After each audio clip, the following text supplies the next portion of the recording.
आपके घर के फाउंडेशन से लेके प्लिंथ लेवल तक कुछ ऐसी गलतियां हैं जो कि आपको आपका घर बनाते समय बिल्कुल भी नहीं करनी है। इससे होगा ये कि आपका घर कमजोर रह सकता है या फिर आगे चल के आपको दिक्कतें हो सकती है। अब जब भी आप घर का काम शुरू करते हो तो ऐसी चीजों के बारे में आपको शुरुआती वक्त में पता नहीं होता है, पर जब आपको आगे चल के पता चलता है तो देर हो सकती है। तो इसीलिए इन चीजों के बारे में जरूर जान लीजिए। इस हिसाब से अगर आप अपने घर का काम करते हो तो डेफिनेटली अच्छे क्वालिटी के साथ आप अपने घर का काम फाउंडेशन से लेके प्लिंथ लेवल तक अच्छे क्वालिटी के साथ बना सकते हो। तो दोस्तों, जब भी बात आती है घर बनाने के पहले स्टेप की तो वो आ जाता है एक्सकेवेशन यानी कि खुदाई। जब भी एक्सकेवेशन करने की बात आती है तो सबसे पहली गलती लोग ये करते हैं कि एक्सकेवेशन जो है वो काफी कम प्रमाण में करते हैं। यानी कि बहुत सारे ठेकेदार उनके फायदे के चलते आपको ये सजेस्ट करते हैं कि आपको ज्यादा गहरी खुदाई करने की जरूरत नहीं है, 2 या फिर 3 फीट तक खुदाई सफिशिएंट रहेगी। पर यहाँ पर आपको एक्सकेवेशन करते समय सबसे पहली चीज तो ये ध्यान में रखनी है कि आपकी जो फुटिंग होती है वो हार्ड स्टार्टा के ऊपर रेस्ट होनी चाहिए। यानी कि जहां तक आपको हार्ड स्टार्टा लगता है वहां तक आपको खुदाई करनी चाहिए, या फिर अगर आप चाहो तो कम से कम 4 से लेके 5 फीट तक आपके गड्ढों की गहराई होनी चाहिए। या फिर एक सिंपल चीज आप कर सकते हो, आपके आसपास के जो घर होंगे उनके लिए एक्सकेवेशन की गहराई कितनी ली है उस हिसाब से आप अपने गड्ढों की गहराई ले सकते हो, क्योंकि ये जो एक्सकेवेशन का पॉइंट है ये डिपेंड होगा आपके सॉइल कंडीशन के ऊपर। अब अगली गलती लोग करते हैं कि वो जो गड्ढों का साइज होता है वो एग्जैक्टली जितना फुटिंग का साइज है उतना ही ले लेते हैं। इससे दिक्कत ये होती है कि आपकी जो फुटिंग की जाली होती है वो डायरेक्टली मिट्टी के कांटेक्ट में आ जाती है, जिस वजह से आगे चल के इसमें बहुत ही जल्दी जंग लगने की समस्या होती है और शटरिंग वर्क करने में भी आपको काफी ज्यादा दिक्कत होती है। और इससे कभी कभी फुटिंग का साइज भी लोग रिड्यूस कर देते हैं।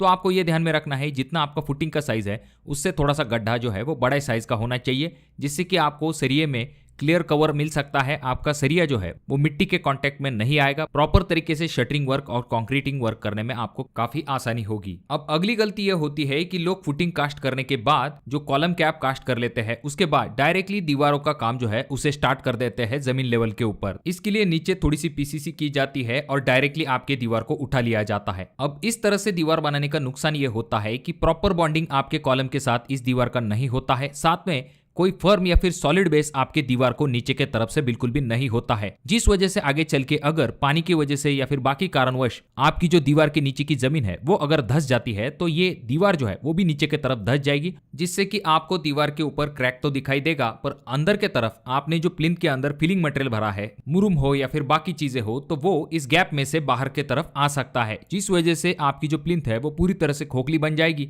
और आपकी फर्श जो है वो नीचे के तरफ धंस सकती है, आपको दीवारों के ऊपर क्रैक दिखाई दे सकते हैं। तो आपको ऐसी गलती बिल्कुल भी नहीं करनी है। जब भी आप फुटिंग का काम करते हो उसके बाद में इस तरह की कैप को कास्ट करते हो और जमीन लेवल पे आते हो तो आपको जमीन लेवल के ऊपर एक बीम देना है, जिसे कि हम ग्राउंड बीम कहते हैं। ये जो ग्राउंड बीम होता है खास करके आपके घरों के आउटर को दिया जाता है, यानी कि जो बाहरी दीवारें हैं या फिर आप ऐसा कह सकते हो कि जो बाहरी आउटर के कॉलम होते हैं उन्हें कनेक्ट करने का काम ये ग्राउंड बीम करता है। ये जो आउटर के ग्राउंड बीम होते हैं इसके नीचे ईंटों का सिर्फ एक लेयर दिया जाता है जो कि शटरिंग वर्क के लिए होता है, क्योंकि डायरेक्टली जमीन के ऊपर बीम को कास्ट नहीं किया जाता है, क्योंकि इसकी वजह से कंक्रीट के अंदर का पानी जो है वो नीचे की तरफ बह जाएगा, बीम का प्रॉपर साइज नहीं बनेगा। तो इसीलिए नीचे के तरफ से एक ईंटों का लेयर दिया जाता है, उसके ऊपर ये ग्राउंड बीम बनाया जाता है और कुछ जगह पर ईंटों के 2 लेयर भी इस बीम के नीचे दिए जाते हैं। अब दोस्तों, जो बीम बनाया जाता है वो कॉलम से काफी सॉलिडली कनेक्ट होता है और इसके ऊपर जब आप दीवार बनाते हो तो उसके नीचे आपको बीम का एक प्रॉपर और बहुत ही स्ट्रांग सपोर्ट मिलता है, जिस वजह से आपकी ये जो ईंटों की दीवार है वो धंसने का सवाल पैदा नहीं होता है।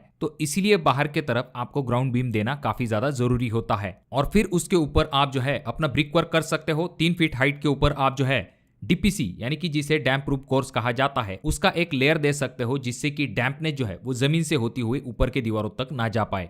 और कुछ जगह पर ऐसी सिचुएशन होती है कि जो प्लिंथ की हाइट होती है वो काफी ज्यादा लेनी पड़ती है ग्राउंड लेवल से, यानी कि 5 या फिर 6 फीट हाइट तक आपको जो प्लिंथ की हाइट है उसे लेना पड़ता है, क्योंकि रोड लेवल से बाकी की जमीन जो है वो नीचे की तरफ होती है। तो ऐसे में आपको आउटर में ग्राउंड बीम तो देने हैं पर 6 फीट या फिर आपकी जो 5 फीट हाइट है वहां पर आपको आपका प्लिंथ बीम देना है, जिससे कि डबल स्ट्रेंथ यहां पर मिल सकती है। क्योंकि इतनी बड़ी जब हाइट हो जाती है और उसके अंदर आप जब फिलिंग मटेरियल भरते हो, ऐसे में ग्राउंड बीम नीचे की तरफ रह जाता है, जिस वजह से ऊपर की तरफ फिलिंग मटेरियल जब आप भरते हो तो आपकी दीवारें बाहर की तरफ बेंड हो सकती है। तो इसीलिए अच्छे तरीके से टाई होने के लिए आप ऊपर की तरफ भी एक प्लिंथ बीम दे सकते हो, पर इसके लिए आपके प्लिंथ की हाइट ज्यादा होना जरूरी है। अब दोस्तों रही बात अंदरूनी बीम की, तो एग्जांपल के लिए अगर आपके प्लिंथ की हाइट 3 फीट तक है और आपने आउटर में अपने ग्राउंड बीम दे दिए है, तो अंदरूनी बीम जो है उसकी हाइट आप थोड़ी सी ऊपर की तरफ ले सकते हो। अब इसके बाद आपको नेक्स्ट चीज जिसके तरफ ध्यान देना है कि जो कोई भी आपके प्लिंथ बीम है या फिर ग्राउंड बीम है, तो वहां पर आपको डेवलपमेंट लेंथ देना काफी ज्यादा जरूरी है। बहुत सारी जगह पर जो ठेकेदार होते हैं वो अपना काम बचाने के चक्कर में डेवलपमेंट लेंथ नहीं देते हैं, जो कि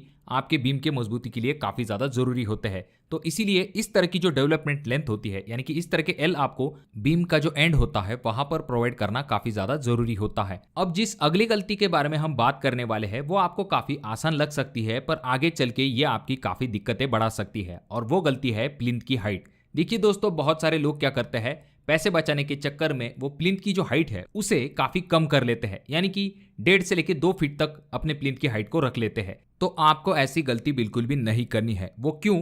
देखिए दोस्तों, जहां तक बात आती है आपके प्लिंथ की हाइट की, तो इसे आगे चल के बढ़ाना काफी मुश्किल होता है। बहुत सारे लोग जैक वगैरह लगा के इसे उठाने की कोशिश करते हैं, पर उसमें स्ट्रक्चर जो है वो भी डैमेज हो सकता है, आपका खर्च जो है वो भी काफी बढ़ जाता है।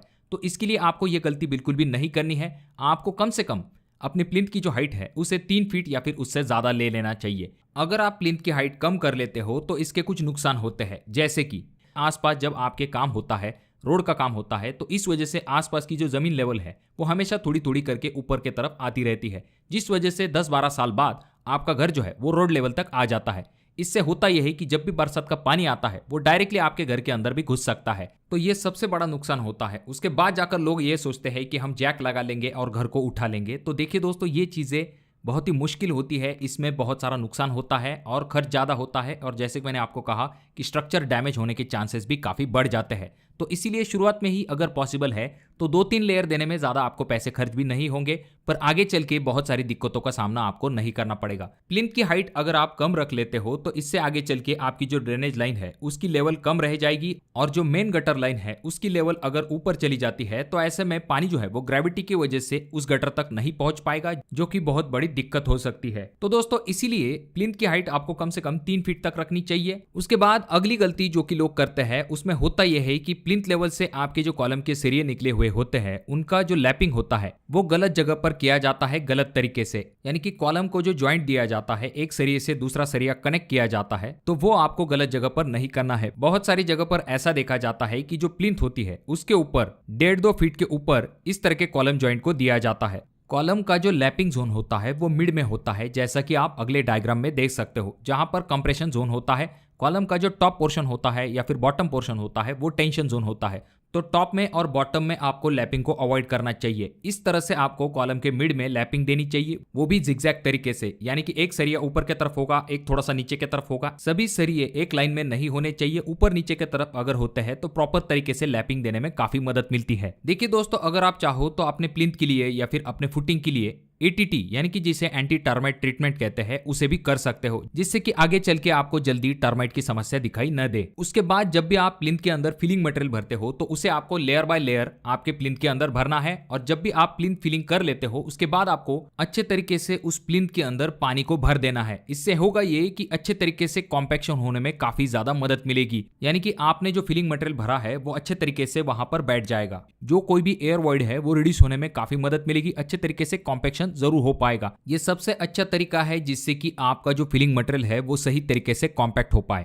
जब ये अच्छे तरीके से सूख जाएगा उसके बाद जाकर आपको प्लेट कॉम्पैक्टर की मदद से अच्छे तरीके से कॉम्पैक्शन जरूर कर लेना है। उसके बाद जाकर आपको सूलिंग और PCC को कर लेना है। तो इन चीजों के तरफ जरूर ध्यान दीजिए जब भी आप अपने घर का एक्सकेवेशन से लेके प्लिंथ लेवल तक काम करने वाले हो। बाकी अगर आप फाउंडेशन के बारे में डिटेल में जानना चाहते हो तो उसकी हमने एक सेपरेट वीडियो बना के रखी है, जिसमें कि हमने बात की है कि किस तरह से आपके घर का फाउंडेशन आप मजबूत बना सकते हो। आई बटन या फिर एंड स्क्रीन में मैं उस वीडियो की लिंक दे दूंगा, चाहे तो आप उस वीडियो को भी देख सकते हो। अगर आपके कोई सवाल है तो कमेंट जरूर कीजिए। अगर आपकी कमेंट इंटरेस्टिंग होती है तो उस टॉपिक के ऊपर मैं वीडियो बनाने की जरूर कोशिश करता हूँ। वीडियो अगर आपको अच्छा लगा हो तो जरूर इसे लाइक कर दीजिए। बहुत ज़्यादा ही अच्छा लगा हो तो अपने दोस्तों के साथ जरूर शेयर कीजिए। और ये जो तीनों वीडियो है इनमें से कोई एक वीडियो आपके जरूर काम में आ सकती है।